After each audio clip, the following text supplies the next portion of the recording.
제목은 체험이 있는 신앙이라는 제목으로 우리 함께 은혜를 나눕니다. 이 교육학 하면 이 뉴욕 맨하탄에 있는 컬럼비아 대학을 제1로 꼽지요. 이 존 듀이가 교수로 재직하고 있었던 맨하탄 컬럼비아 대학 아이비리그 중에 하나죠. 저도 그 대학을 가면서 이제 존 듀이의 동상 앞에 이렇게 서보기도 했습니다. 네. 이 교육학의 한 연구 결과가 우리의 눈길을 좀 사로잡습니다. 여러분, 학생들이 뭔가를 배울 때 어떻게 배우느냐에 따라서 그 결과가 다르다는 거예요. 네. 배움이란 건 다 똑같은 게 아니고 배움을 어떻게 배우느냐에 따라서 그 결과가 판이하게 다르게 나타난다. 이런 결과 조사입니다. 예를 들어서 단순히 읽기만 한 것은 10%만 기억으로 남는다고 하죠. 그냥 읽는다는 것은 10%, 듣기만 한 것은 20% 이렇게 기억으로 남고 보기만 한 것은 30%만 기억으로 남는다는 거예요. 네. 읽는 거 10%, 듣는 거 20%, 그리고 보는 것 30%. 그리고 듣고 본 것은 50%까지 기억으로 남는다는 말이죠. 네. 그런데 이 읽거나 듣거나 본 것을 내가 여러분 말해 볼 때 70%까지 여러분 기억으로 남는답니다. 여기서 한 걸음 더 나아가서 이 말할 뿐 아니라 직접 내가 해 본 것은 90%까지 기억으로 남는다는 것입니다. 뭐 한마디로 여기에서 주는 우리 교훈은요, 교육에서 체험이 중요하다라고 하는 거예요. 체험이. 그래서 요즘 영어를 배우는 학생들이 영어의 피해자들이 많죠. 체험은 안 하고 늘 이거 주입식 교육만 하는 거예요. 체험은 안 해. 그래서 영어를 10년 하고 뭐 15년 하고 해도 이 외국인 만나면 입이 안 떨어져요. 문장은 머릿속에서 이렇게 연결되는데 입이 안 나와. 이게 다 입시 영어 때문에 그런 거죠. 네. 여러분들 저기 그 추자연 나오는 그 뭐죠? 네. 그 보면은 참 귀한 교훈을 제가 좀 얻었어요. 추자연이 중국말을 쓰진 못한다. 말만 한대요. 근데 말을 잘해. 쓰지도 읽지는 못해요. 근데 그 말은 해. 참 어떻게 가능할까? 네. 쓰지는 못하고 읽지는 못하는데 그 말은 한대요. 그러니까 애들. 여러분, 애들은 쓰지 못하고 읽지 못해도 말은 해요. 똑같죠? 그만큼 우리가 해본다라고 하는 것은 우리 신앙에, 우리 삶에 굉장히 중요한 어떤 요소로 자리 잡습니다. 그래서 머리로 하는 것은 우리를 더욱더 혼란스럽게 만듭니다. 그래서 해보는 거예요. 해보지 않고 우리가 뭘 하겠습니까? 해보지 않고는, 경험하지 않고는, 체험하지 않고는 우리가 결국 늘 어떤 이성적인 판단에 의해서 우리는 늘 겉돈 신앙생활을 할 수밖에 없어요. 그래서 최근에 요즘 뭐 학교고 유치원이고 뭐 어디고 다 이 체험학습 뭐 이런 것이 유행처럼 막 확산되어 가고 있지 않습니까?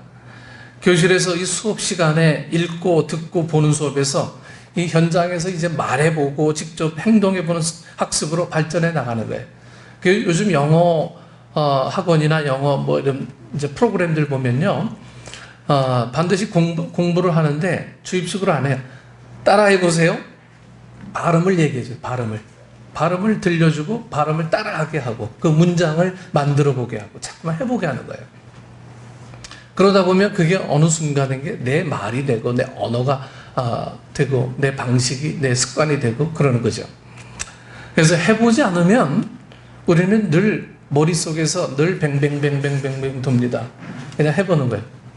저는 이 길을 갈 때 좀 안 가본 길들을 많이 가려고 노력해요. 안 가본 길, 좀 새로운 길. 늘 가본 길만 늘 가다 보면은 그 좀 지루한 면도 있고요. 안 가본 길 가보면은 뭔가 자꾸만 그 개척하는 느낌이 자꾸 들어요. 이거 남들이 안 가본 길, 뭐 좀 드물게 가본 길, 뭐 이런 길들 가다 보면 뭔가 자꾸만 신비로움들이 자꾸만 있고요.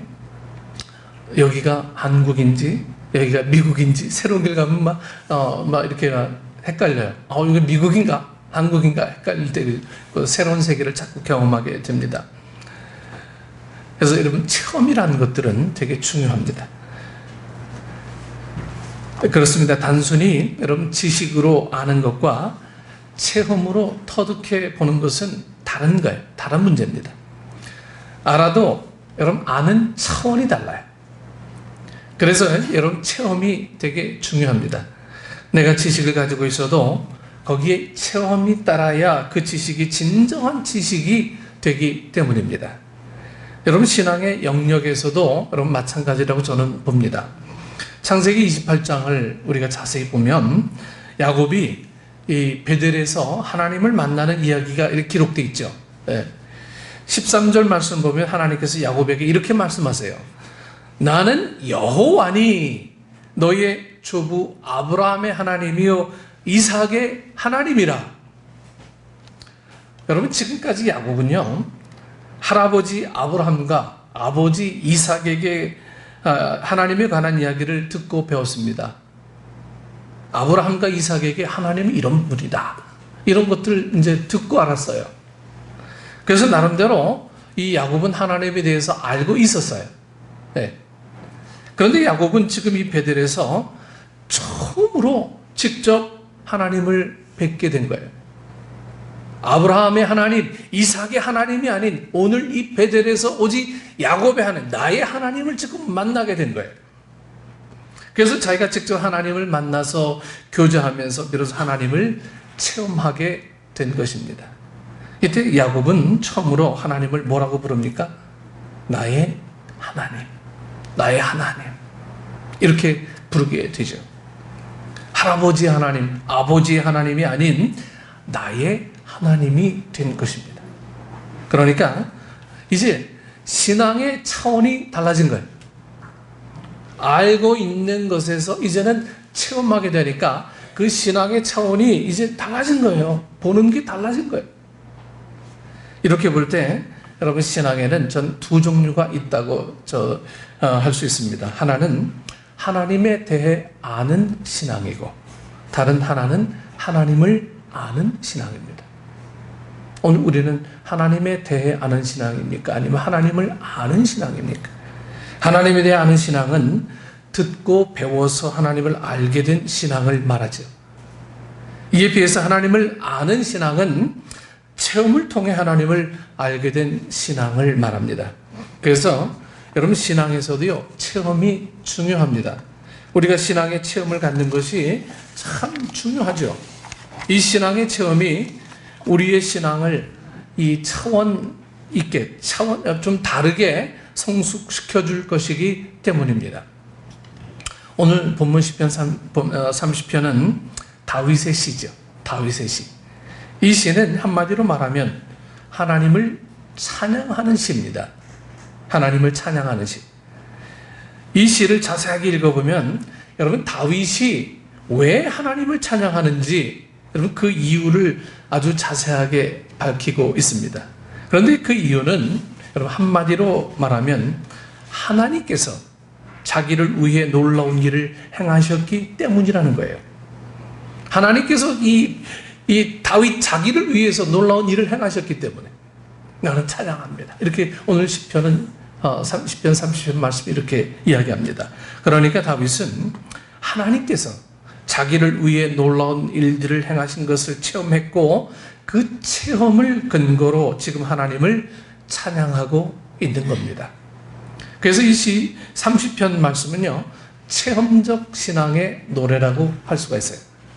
하나님을 아는 신앙을 가진 사람이 들려주는 시로 된 간증이라고 할 수 있습니다. 우리는 이 시를 통해서 다윗이 어떤 신앙 체험을 했는지를 알 수 있게 될 것입니다.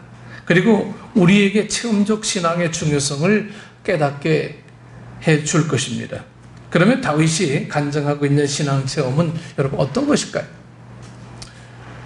다윗이 간증하고 있는 어떤 신앙 체험은 첫 번째로 구원의 체험이에요. 구원의 체험.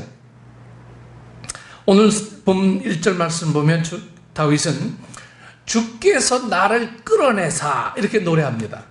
주께서 나를 끌어내사. 여러분 따라 하십시다. 주께서 나를 끌어내사. 좀 크게 하세요. 주께서 나를 끌어내사. 네, 다윗은 이렇게 고백해요. 주께서 나를 끌어내사. 그리고 3절에도 주께서 내 영혼을 스올에서 끌어내어 나를 살리사 이렇게 노래합니다. 하나님께서 자기를 끌어내셨다는 것입니다. 우리말로 여러분 끌어내사라고 번역한 말은 원어로는 이 히브리어의 달라라고 합니다. 달라. 네. 이 말은 우물에서 물을 길어 올린다 이 말이에요. 그러니까 두레박 내려보신 분 있죠? 어른들 옛날엔 우물에서 두레박 이렇게 막 내려요. 그냥 턱 내리면 물이 안 담겨요. 막 이렇게 흔들어서 이렇게 해야 이 물이 담겨서 올라오죠. 우리 주연이 이게 무슨 말인지 잘 모를 거예요. 네?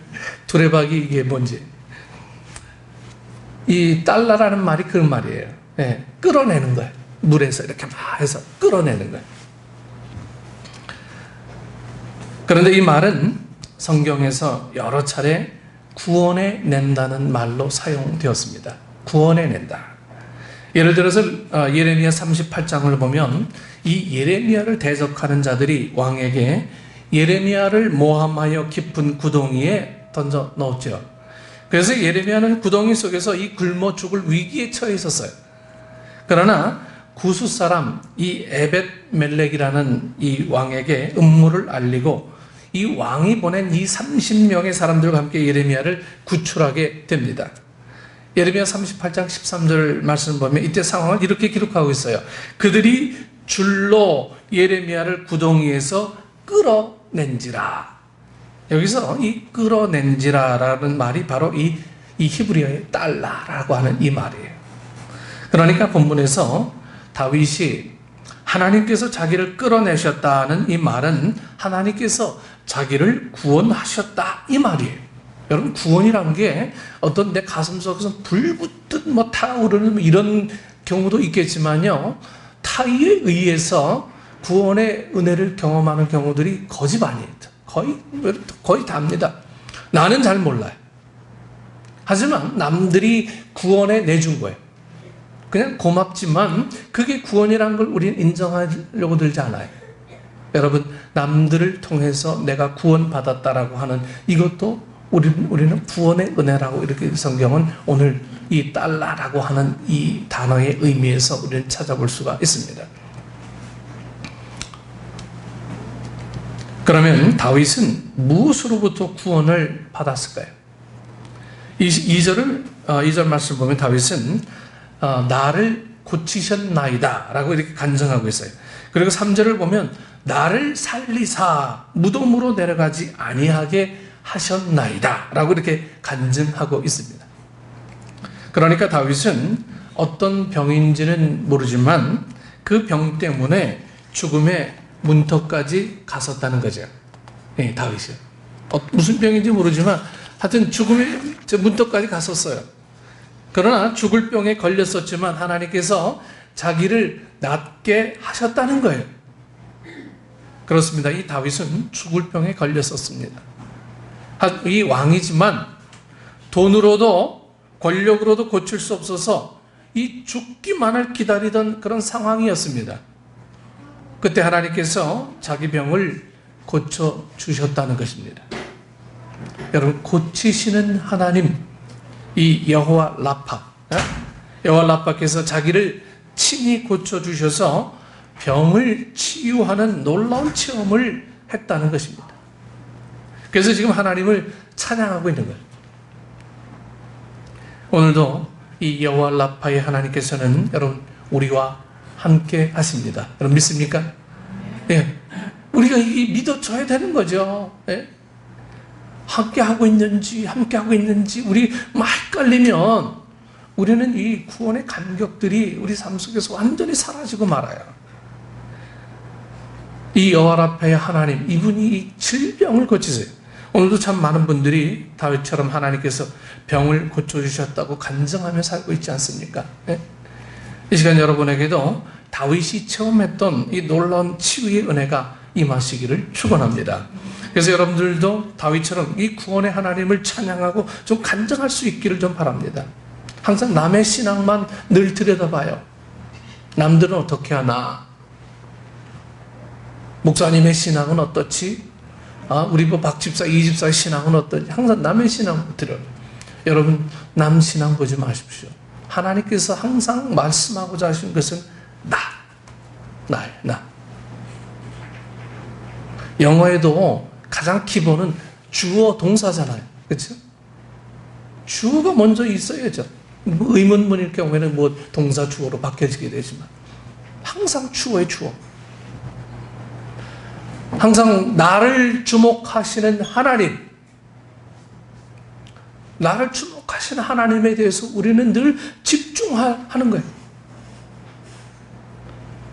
그래서 제가 이 간증 집회 이런 건 물론 우리 신앙에 도움은 줄 수 있지만 별로 제가 선호하지 않는 이유는 항상 남의 신앙만 보기 때문에 그래요. 저분은 이렇게 놀랍지. 근데 내 삶엔 아무 변화가 없어요.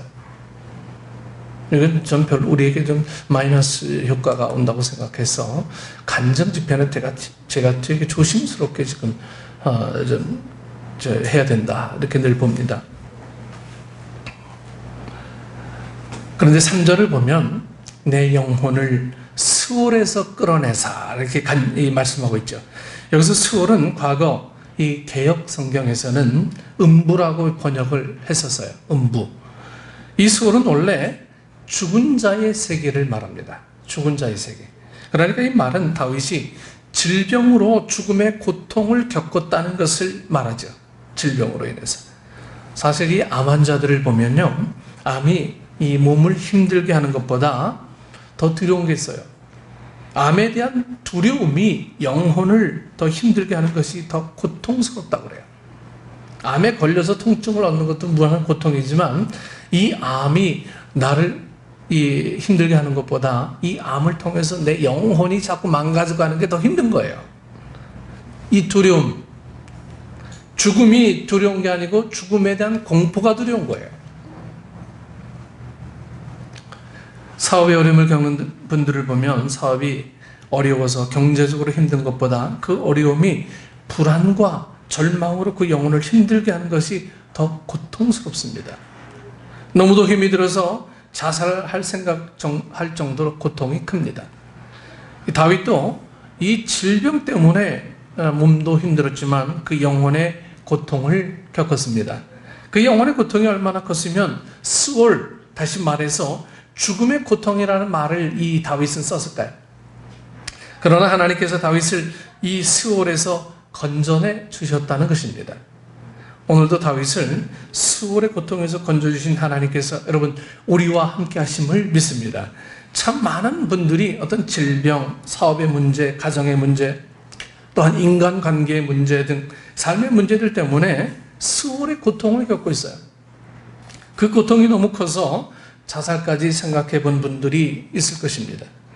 이 시간 다윗을 이 스올의 고통에서 건져주신 하나님께서 이 스올의 고통을 겪고 계신 여러분을 건져주시기를 소원합니다. 그래서 여러분들도 다윗처럼 구원해 주신 하나님을 찬양하고 그 은혜를 간증할 수 있기를 원합니다. 두 번째로 이 응답의 체험입니다. 응답의 체험.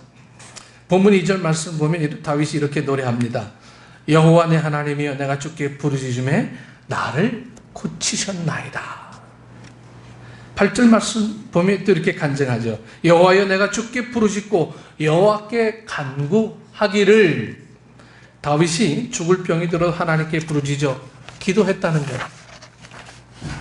교만하여 하나님께 징계를 받을 때 역시 하나님께 부르짖어 기도했다는 거예요. 그런데 감사하게도 하나님께서 그 기도를 들으시고 응답하셨다는 것입니다. 그래서 죽을 병이 나았고 하나님의 징계가 끝이 났다는 것입니다.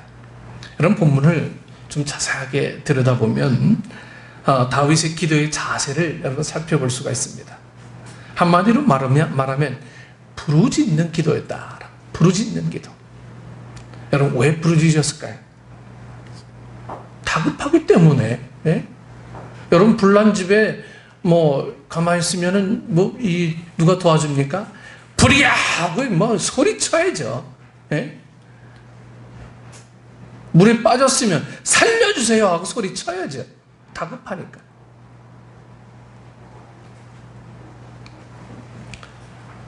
이렇게 부르짖을 수밖에 없는 거예요. 오늘 다윗이요 지금 너무 다급한 거예요. 하나님 살려주세요.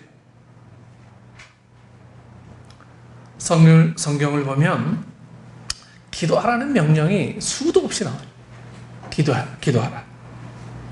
이 기도의 명령을 자세히 살펴보면 이 명령 가운데 무려 80% 정도가 기도하되 부르짖어 기도하라라는 거예요.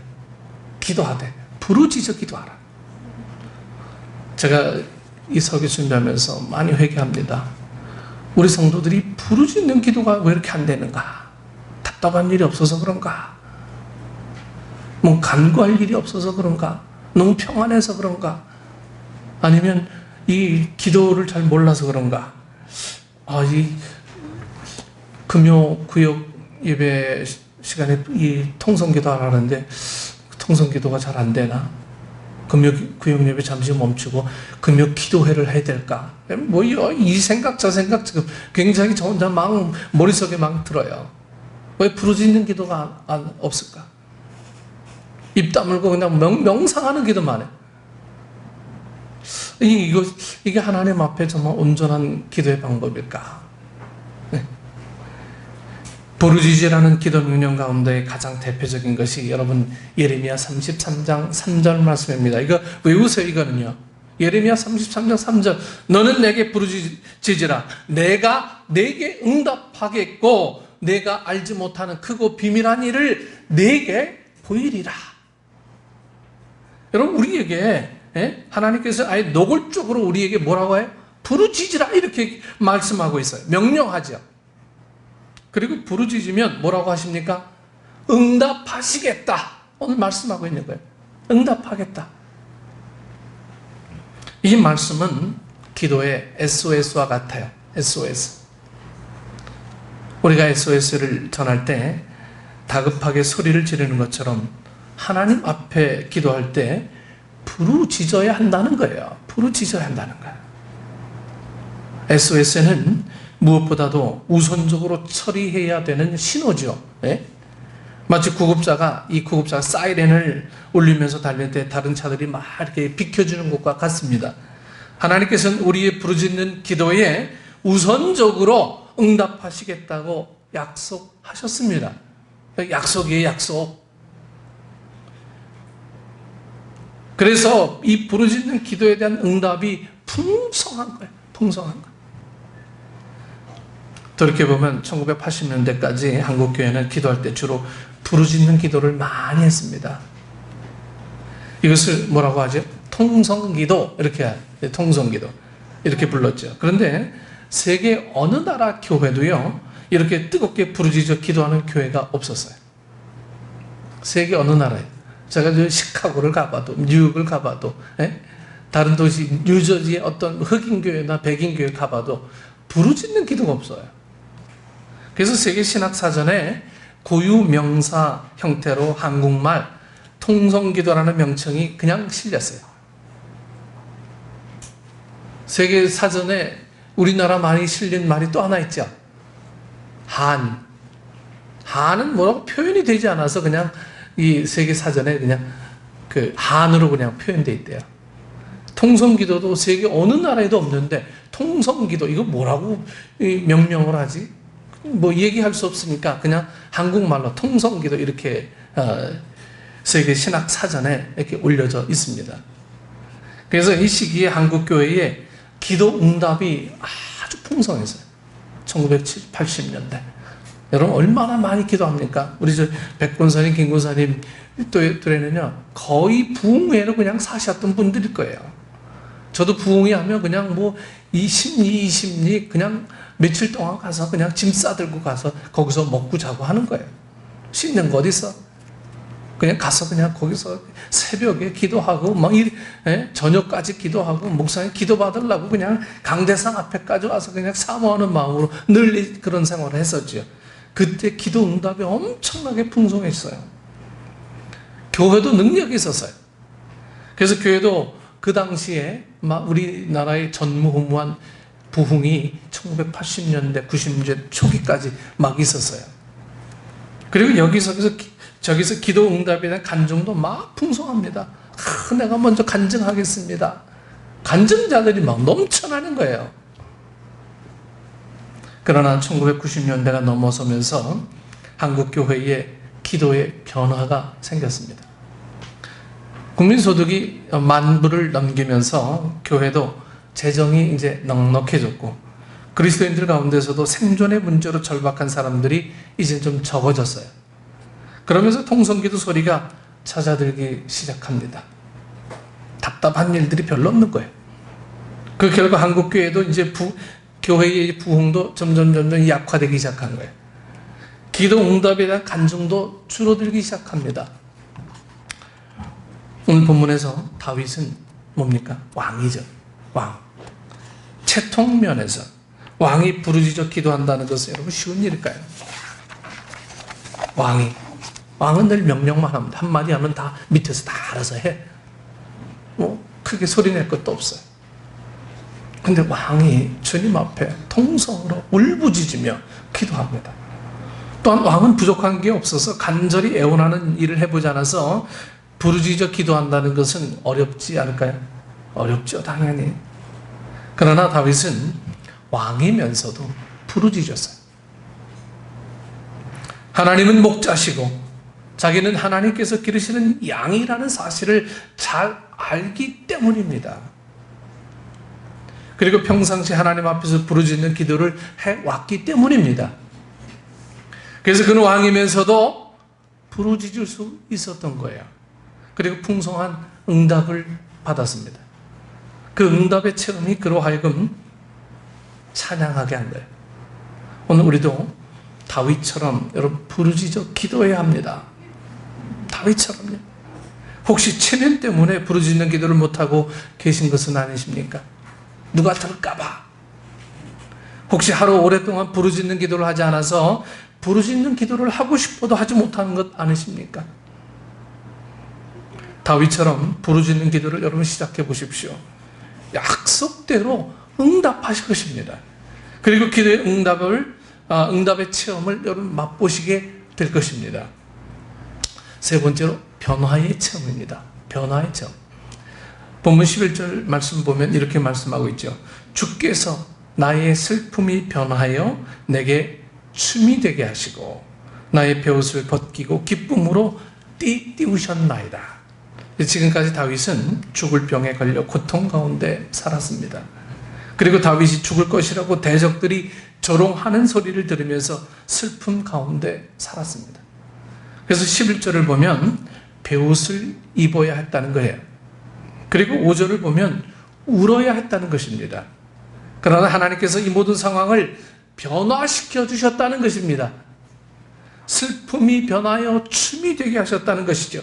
울 수밖에 없던 사람이 춤을 출 수 있게 된 것입니다. 베옷을 입고 슬퍼해야 할 사람이 축제의 옷을 입고 기뻐할 수 있게 된 거예요. 어떻게 이런 일이 일어날 수 있을까요? 너무 간단합니다. 하나님께서 그렇게 변화시켜 주신 거죠. 하나님께서 기도를 들으시고 응답하셔서 변화가 일어난 것입니다. 다윗의 회개를 받으시고 용서하셔서 변화가 일어난 거예요. 하나님께서 다윗에게 이런 놀라운 변화를 선물로 주신 것입니다. 신약에서는 더 놀라운 사건이 있었죠.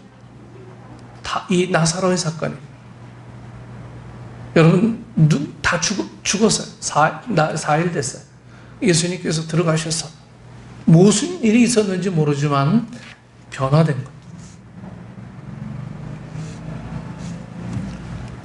오늘 우리는 이 변화의 체험이라고 하는 것들을 늘 도외시합니다. 내가 변화되었다라고 하는 것들. 늘 원래대로 돌아가려고 그래. 늘 우리의 모습들이. 우리는 그렇게 만들어지지 않았는데, 이 집사님처럼 원형, 회복, 무슨 그런 거 있어요? 탄성?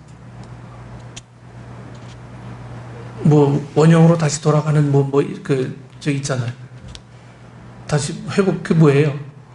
여자들 브레이저 보면은 이런 거 있잖아요. 왜? 예. 그런 거 있잖아요. 왜? 우리 그렇게 안 만들어졌는데 자꾸 그렇게 돌아가려고 그래. 하나님은요, 오늘 우리는 변화를 늘 기대합니다. 변화되어지기를 원하고 있어요. 그런데 우리는 우리의 모습 꼿꼿하게 지키고, 이게 내 삶의 주인이냐, 이렇게 지키고 있어요. 한 신문에 소개된 손태영이라는 분의 간증을 읽었습니다. 이분은 3살 때 걸린 소아마비 후유증으로 다리를 절게 되었습니다. 다리 한쪽 아주 심하게 절었어요. 약하고 짧은 왼쪽 다리 때문에 걸음은 흔들리고 뒤뚱거렸습니다. 초등학교 5학년 어느 날 하굣길에서 동네 꼬마들이 절름발이라고 놀리면서 돌을 던지고 달아났습니다. 너무 속이 상하고 견딜 수 없어서 부모님께 떼를 써서 학교를 그만두었습니다. 청년기에 접어들 때까지 초등학교 졸업장도 없이 단지 다리 하나 전다는 이유 때문에 그의 삶은 방황하며 지냈습니다. 이번에 어머니는 매일 새벽기도에 나가서 이 아들을 위해 눈물로 기도했습니다. 이분도 어머니 손에 이끌려서 교회를 다니기 시작합니다. 그때부터 놀라운 변화가 일어났어요. 23살이 되던 어느 날 이분의 마음에 변화가 일어나게 됩니다. 마음속의 원망과 불평이 다 사라지는 거예요. 나도 무엇인가 한번 해보자는 마음이 들었습니다. 이분은 이런 변화가 기도의 응답이라고 말했어요. 기도의 응답. 검정고시 준비를 시작했습니다. 열심히 공부하여 대입 검정고시까지 합격했고 충북대 법대를 졸업까지 했습니다. 졸업 후에 아무 곳에서도 이분을 받아주지 않았지만 인터넷 벤처기업인 문헌정보라는 회사를 세워 성공하게 됩니다. 이 성공 소식을 들은 한 대학이 이분을 겸임 교수로 초빙을 하죠. 그리고 이분의 이야기를 전해들은 대기업 또 정부 여러 기관이 이분을 초청해서 강의하러 다니느라 눈코 뜰 새 없이 바쁜 나날을 보내고 있습니다. 이분은 지금 자기는 더 할 수 없이 행복하다고 말합니다. 더 할 수 없이 행복하다. 여전히 장애인으로 힘들고 어려운 삶을 살고 있지만 매일매일이 기쁜 나날이라고 말합니다. 이분의 어머니는 여러분 또 얼마나 기쁠까요? 하나님께서 이분을 슬픔이 변하여 춤추게 하신 거예요. 슬픔이 변하여 춤추게 하신 거예요. 베옷을 벗기시고 기쁨으로 띠를 띄우신 것입니다. 여러분 오늘도 마찬가지예요. 하나님께서는 우리를 변화시켜 주십니다. 우리 인생을 슬픔이 변하여 기쁨이 되게 해주세요. 근심 걱정이 변해서 여러분 소망이 되게 해주십니다. 다윗을 변화시켜 주신 하나님께서 우리도 변화시킬 줄로 믿습니다. 여러분 이것이 우리의 믿음의 고백이 되어야 돼요. 다윗이니까, 아브라함이니까, 이삭이니까, 야곱이니까, 바울이니까 우리 늘 성경의 이 모든 인물들을 늘 그렇게 나와 관계없는 사람으로 늘 치부하고 있어요. 그분을 변화시킨 하나님 오늘 나를 변화시킬 계획을 갖고 있는 거예요. 왜 우리가 이 사실을 왜 믿지 못하느냐는 거예요. 그래서 우리도 더욱 주님을 바라보며 주님께 기도해야 합니다. 기도해야 돼요. 신앙의 큰 어떤 위인들 보면요, 반드시 자기가 무슨 일을 먼저 하기 전에는 하나님 앞에 예배하는 일을 먼저 해요. 제단을 쌓는 일을 먼저 합니다. 제단 쌓는다는 게 뭡니까? 기도하는 거예요. 기도. 그래서 주님께서 허락하시는 변화의 체험을 우리가 할 수 있어야 되겠습니다. 사랑하는 여러분, 체험 있는 신앙을 가지시기를 원합니다. 하나님께서 역사하신 체험이 있는 신앙을 가지시기를 소원합니다. 체험 있는 신앙으로 주님을 찬양하고 간증하시기를 소원합니다. 여러분, 우리가 이런 마음을 갖고 신앙생활하게 될 때 우리가 이 영향력이라고 하는 것들, 내 변화는 단순히 나만의 변화가 아닌 주변의 변화를 가져올 수 있는 촉매자가 될 수가 있는 거예요. 오늘 우리에게 이 믿음이 굳게 서서 주님을 온전하게 기뻐할 수 있는 우리 믿음이 좀 마음속에 좀 가득 담겨 있을 수 있기를 원합니다. 주님을 기뻐하지 못한 채 예배 나오는 우리의 모습들은요, 마치 도살장에 끌려가는 어떤 소 같아. 가야 돼, 말아야 돼. 이래요. 궁뎅이는 뒤로 빼고 콧구멍들이 딸려서 이렇게 나오는 거죠. 여러분이 주님 앞에 나올 때 두 손 들어 주님을 찬양하며 그 주님의 주신 은혜가 얼마나 큰지 감격하며 나와도 될까 말까 한데, 오늘 우리의 모습은 체험이 없으니까 자꾸만 이런 신앙들이 생기는 거예요. 체험이 없으니까. 그래서 구역예배 시간에도요, 통성기도 하십시오. 우리가 모여서 회의를 할 때도 통성기도 하고, 우리가 특별한 어떤 프로그램 없으면 우리가 주님 앞에 부르짖는 이유들을 많이 가지셔야 됩니다. 그냥 무릎 꿇으면 해결돼요. 전에도 말씀드렸나요? 우리 시찰회에 지금 시찰에 서기로 계시는 목사님 이야기인데요. 얼마 전에 작년 봄에 교회를 상가에서 하다가 교회를 하나 샀어요. 그 교회 자리가 전에는 낙지 무슨 건물이었어요. 1층, 2층 이렇게 낙지 그 식당이었어요. 그래서 목사님한테 목사님 어떻게 이 건물을 사셨습니까? 했더니 기도하니까 하나님 주시던데요. 너무도 쉬운 대답을 해. 기도하니까 하나님 주시던데요. 목사님 기도하시면 다 주세요. 참 난 좀 교인들이 건축헌금을 얼마 하고 이런 대답을 원했거든요. 은행 대출은 얼마 받고. 근데 이 목사님 대답이 그냥 기도하니까 하나님 주시던데요. 여러분 이해 안 되죠? 이해 안 되는 게 얼마나 신비롭습니까? 여러분 이 기도하니까 하나님 주시던데요. 이게 여러분 사업과 여러분의 가정과 여러분 자녀들이 함께 하기를 축원합니다. 기도하니까 되던데요. 기도하니까 하나님 주시던데요. 기도하니까 가능하던데요. 기도하니까 놀라운 일들이 벌어지던데요. 체험적인 신앙은 오늘 기도하는 부르짖음 여러분 입술 속에서부터 시작이 됩니다. 부르짖어 응답받는 축복의 우리 식구들 되기를 축원합니다. 기도하겠습니다. 아버지 하나님, 주님은 묵상 기도를 하든 통성 기도를 하든 명상 기도를 하든 다 들으시지만 오늘 다윗을 통해서 오늘 우리에게 분명하게 말씀합니다. 부르짖어 기도해라. 네가 왕이든 네가 가장이든 부모이든 어떤 형편이든 네 위치와 네 상황을 의식하지 않고 하나님만 바라보며 기도해라. 이것이 오늘 다윗을 향한 하나님의 명령이며 하나님의 요구였습니다. 아버지 하나님, 오늘 저희들은 얼마나 주님 앞에 무릎 꿇어 통성으로 기도합니까? 부르짖습니까? 아버지 하나님, 답답한 일이 없어도 주님 앞에 무릎 꿇어 기도하는 일들이 우리에게 습관이 되게 하시고 상식이 되게 하시고 그를 통한 체험적인 신앙들이 우리 입술에서 날마다 고백되어서 나올 수 있도록 성령님 인도하여 주옵소서. 우리의 기도를 들으시는 응답하시는 예수님 이름으로 기도드리옵나이다.